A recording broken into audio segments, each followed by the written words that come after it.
Bakit kailangan yung mag-junk shop na agad? Eh pwede namang mamili muna kayo o i-quid muna kayo magbubuti ano. Bigyan ko kayo ng halimbawa.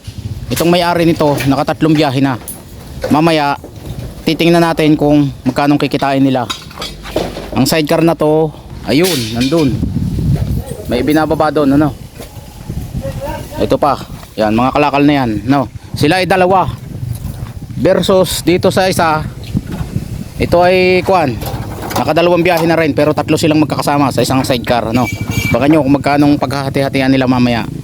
Para magkaroon kayo ng ideya na hindi muna kailangan mag-junk shop ano, pag-aralan muna. Tingnan natin kung magkanong kikitain ng ating magbubuti. Mga kabubog ano, nabukasan na nga at hindi na natin nasikaso kahapon. Ito nga yung sinasabi ko na abangan natin yung resibo nila kung nakamagkano sila no. So ito yung dadalawa sila ano. Magkano kinita mo? 158. Around 680. 1680. Ano, malinis na 'yon, ano? Tanggal na yung gastos pagkain. Ito yung kanyang pinagbenta. 5537, ano? Tapos ay pahaw nga. Yung sinasabi ko na nakatatlong biyahe na, umapat pa sila ano. At ito yung kuan, yung unang pinagbentahan ay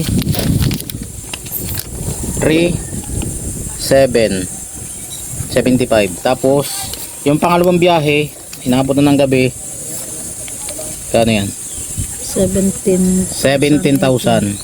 Ayan yung pechaw. Yung mga pecha yan, pare-parehas ng pecha yan no? Tabi na lang, pakibigay na lang doon. So magkano kinita nyo doon sa pangalawang biyahe nyo?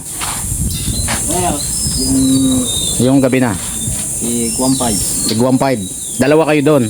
Tapos doon sa una nyo na tatlo kayo, 50. tig 350 kayo.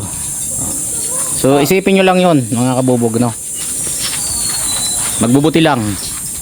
So huwag kayong magmamadali no. Huwag kayong magmamadali. Ganun lang kasimple.